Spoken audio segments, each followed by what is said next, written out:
தேனீக்களால் Everest சிகரத்தை விட உயரமாக பறக்க முடியுமா? என்னது, ஆரஞ்சு ஆரம்ப காலத்தில் பச்சை நிறத்தில் தான் இருந்துச்சா? கர்ப்ப பரிசோதனையை பண்டைய காலத்தில் கோதுமை பார்ட்டியை வச்சே கண்டுபிடிச்சிருக்காங்களா? மனிதர்கள் மட்டும் இல்லை, விலங்குகளுக்கும் கனவு வருமா? என்னது, ஆமை அதோட முட்டைகள் கூட பேசுமா? இது மாதிரி இன்ட்ரெஸ்டிங்கான விஷயத்தை தெரிஞ்சுக்க நம்ம சேனலை கடைசி வரைக்கும் பாருங்கள். நம்பர் 14, பம்பிள்பி வவ்வால் உலகிலேயே மிகச்சிறிய பாலூட்டி. இது 0.05லிருந்து 0.07 அவுன்ஸ் எடையும் 1.14லிருந்து 1.29 அடி உடல் நீளமும் 5.1லிருந்து 5.7 அடி ரக்கையோட நீளமும் இருக்கும். இது மிகச்சிறிய பாலூட்டின்னு கின்னஸ் புத்தகத்தில் இடம் பிடிச்சிருக்கு. சிறிய வவ்வாலை பார்க்கணுன்னா தென்மேற்கு தாய்லாந்தின் காஞ்சனாபுரி மாகாணத்தில் இருக்கிற குவேனோய் ஆற்றில் சில சுண்ணாம்பு குகைகளில் இவைகளை காணலாம். நம்பர் 13, காசோவரி பறவை தான் உலகத்தின் மிக ஆபத்தான பறவை.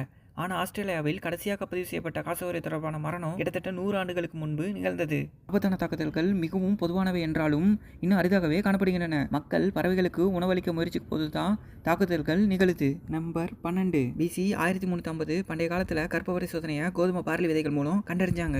அவர்கள் கர்ப்பமாக இருக்கிறார்களா இல்லையா என்பதை தேசிய சுகாதார நிறுவனங்களின் வரலாற்று அலுவலகம் தெரிவித்தது.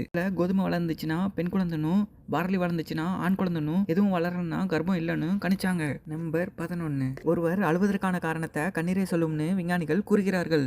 எப்படின்னா, வலது கண்ணில இருந்து முதல் சொட்டு வந்துச்சுன்னா அது ஆனந்த கண்ணீர்னு, இடது கண்ணில இருந்து முதல் சொட்டு வந்துச்சுன்னா அது வலியால வருதுன்னு கூறுறாங்க. நம்பர் 10, பூனைக்கு பின்பாதத்துல குறைவான கால் விரல் தான் இருக்கு. 4 கால் பால்வெட்டிகள் போலவே பூனைக்கும் முன்னாடி காலில் 5 விரல்கள் இருக்கு. ஆனா பின்பாதத்துல 4 விரல் தான் இருக்கு. ஏன்னா 4 கால் விரல்கள் கொண்ட பின்பாதம் வேகமாக ஓட உதவுதுன்னு விஞ்ஞானிகள் கருதுறாங்க. நம்பர் 9, மனிதர்கள் மட்டும் இல்ல விலங்குகளும் கனவுகள் காணும்னு விஞ்ஞானிகள் கூறுறாங்க. பெரும்பாலான பாலூட்டிகள் ரெம் தூக்கத்தின் வழியாக கனவு காண்கின்றன.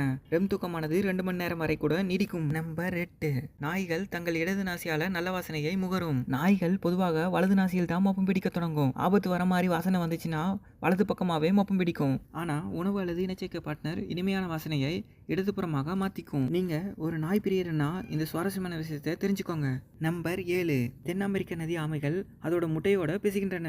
ஆமைகளுக்கு குரநான்கள் இல்லை, அவைகளோட காது உட்புறமாக இருக்கு. அதனால விஞ்ஞானிகள் ஆமைகள்லாம் காது கேளாத வேணும் ஒலிகள் மூலம் தொடர்பு கொள்ளவில்லைன்னு நம்பினாங்க. ஆனா ஆமைகள் உண்மையில் நீருக்கடியில் பயன்படுத்தும் மைக்ரோபோன் மூலம் மட்டும் பேசக்கூடிய கிளிக்ஸ், குளுக்ஸ், குட்ஸ் போன்ற ஒலிகள் போன்ற மிக குறைந்த அதிர்வெண்ணில் தொடர்பு கொள்வதாக ஆராய்ச்சி கண்டறிஞ்சுள்ளது. இந்த ஒலிகள் ஆமை குஞ்சு பொறுப்பதற்கு முன்பே முட்டையிலிருந்து கூட வரும். நம்பர் 6, மாடுகளுக்கு மேல் முன்பற்கள் இல்லை. மாடுகளுக்கு மேல்வாயின் பின்புறத்தில் கடவாய் பற்கள் இருக்குது. ஆனா மேல்கீரல்கள் போன்ற பேட் என்னும் அடர்த்தியான திசு இருக்கும். அது ஆடுகளுக்கும் இருக்கும்.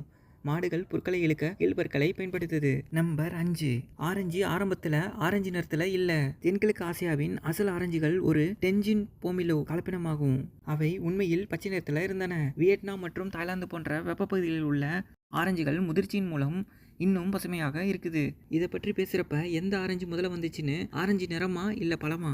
நம்பர் 4, வாழைப்பழங்கள் ஏன் தலைகளா வளருது? வாழைப்பழத்தை பொதுவா நான் தலைகளா உரிக்கிறோம். இயற்கையாகவே அவை தண்டுகளிலிருந்து வெளிப்புறமாக வளருது. ஆனா அதன் அடிப்பகுதி உண்மையில் வானத்தை நோக்கி இருக்கும். அவை பெரிதாகும் போது பழங்கள் சூரியனை நோக்கி திரும்பி தனித்துவமான வளைவை உருவாக்குது. நம்பர் 3, தேனீக்களால எவரெஸ்ட் சிகரத்தை விட உயரமா பறக்க முடியும். தேனீக்கள் கடல் மட்டத்திலிருந்து 29,525 அடி உயரத்திற்கு மேல் பறக்க முடியும் என்று நேஷனல் ஜியோகிராபிக் தெரிவித்துள்ளது.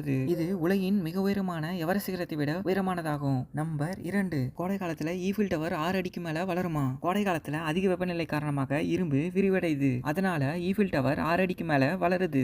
நம்பர் 1, ஒட்டகச்சிவிங்களை விட ஸ்லோத்துக்கு கழுத்தெலும்புகள் அதிகம். கழுத்தோட நீளம் வித்தியாசமாக இருந்தாலும் ஒட்டகச்சிவிங்கியை விட ஸ்லோத்தின் கழுத்து அதிக எலும்புகள் இருக்குது. ஒட்டகச்சிவிங்கின் கழுத்துல 7 முதுகெலும்புகள் இருக்கு. ஆனா ஸ்லோத்தில் 10 முதுகெலும்புகள் இருக்கு. இது மாதிரி இன்ட்ரெஸ்டிங்கான விஷயத்தை தெரிஞ்சுக்க நம்ம சேனலை சப்ஸ்கிரைப் பண்ணுங்க, லைக் பண்ணுங்க, ஷேர் பண்ணுங்க. நன்றி.